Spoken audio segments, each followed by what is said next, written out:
Oh my god.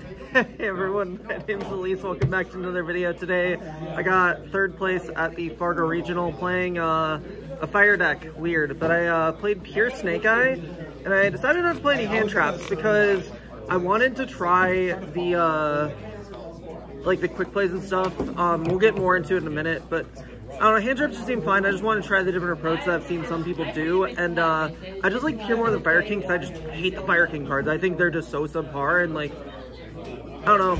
I feel like this deck grinds really well, and like but I have to be too smart with it in order to play it, which kind of sucks, but yeah. But first, before we get into the deck profile shoutouts, shout out to my sponsor, Ophidian Accessories. Use code Ophidian5 for 5% off your entire purchase.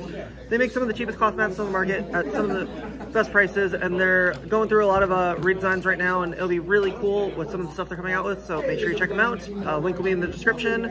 Shout out to all the homies back home. Shout out to Joey for getting first place.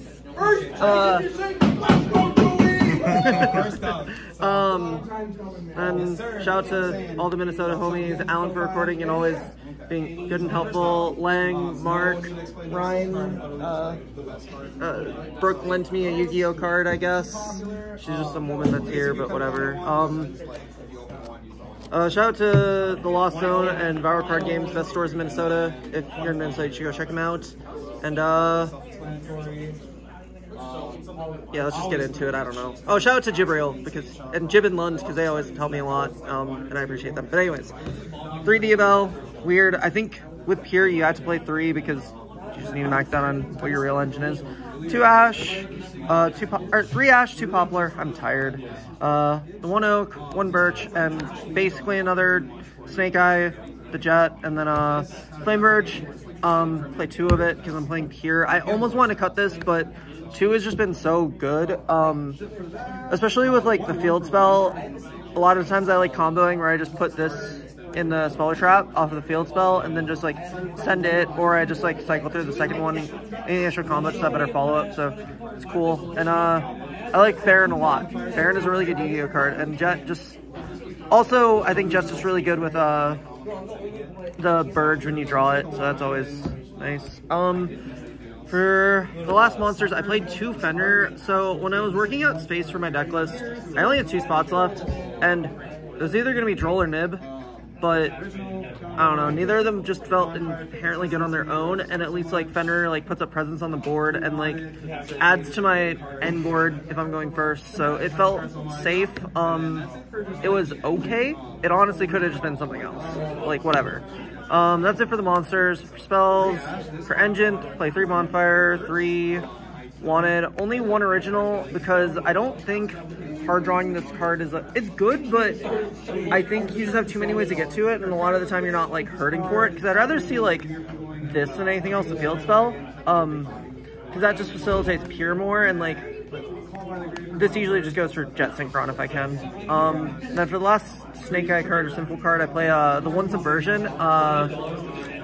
It just makes sense with playing Pure, and if I'm gonna go like with an all spell trap approach, I feel like converting this is a really good way to go about it. So yeah, it was really good. It baits out a lot. I think you should play it if you have the room.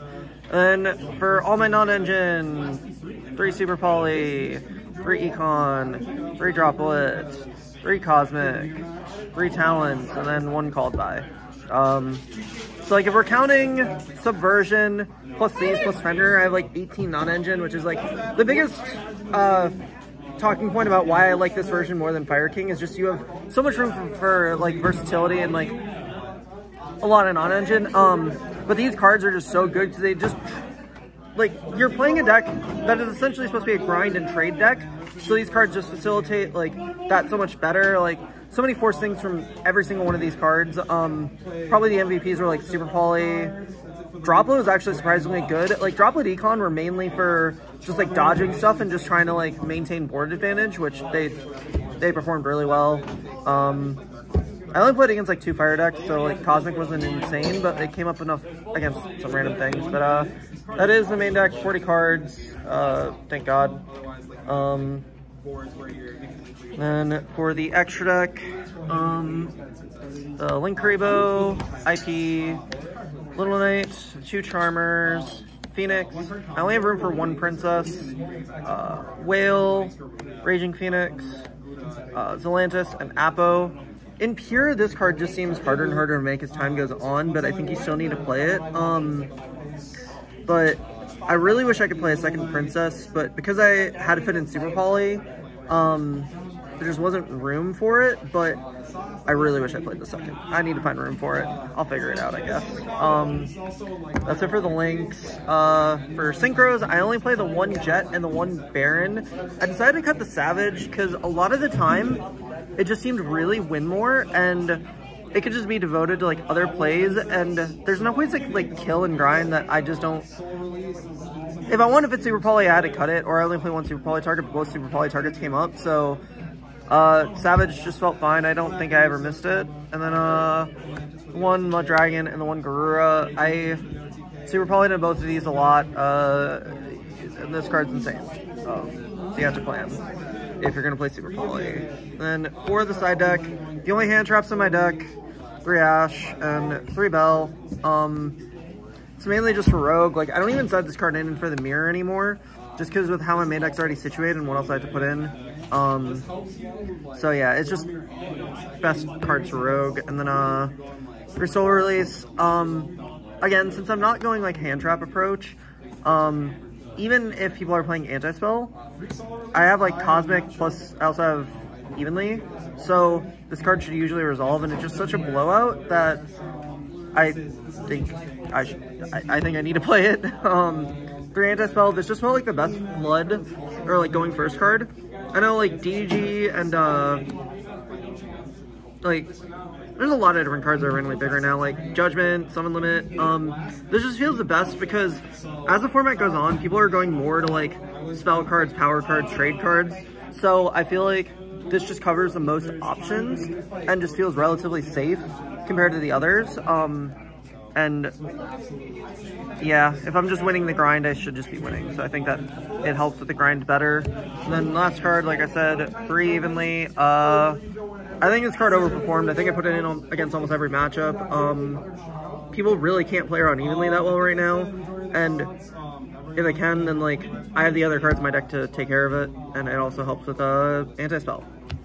But yeah, that is it for the deck list. Yeah, I've been really happy with Pure. I've been really glad to not play Fire King cards. But yeah, if I forgot any shoutouts, I'm sorry. But thank you all for watching. Make sure you guys like, comment, subscribe if you want coaching. There's a link down below, or just DM me on Twitter or something. All my other links are down below. Thank you guys for watching. See you guys later. Bye.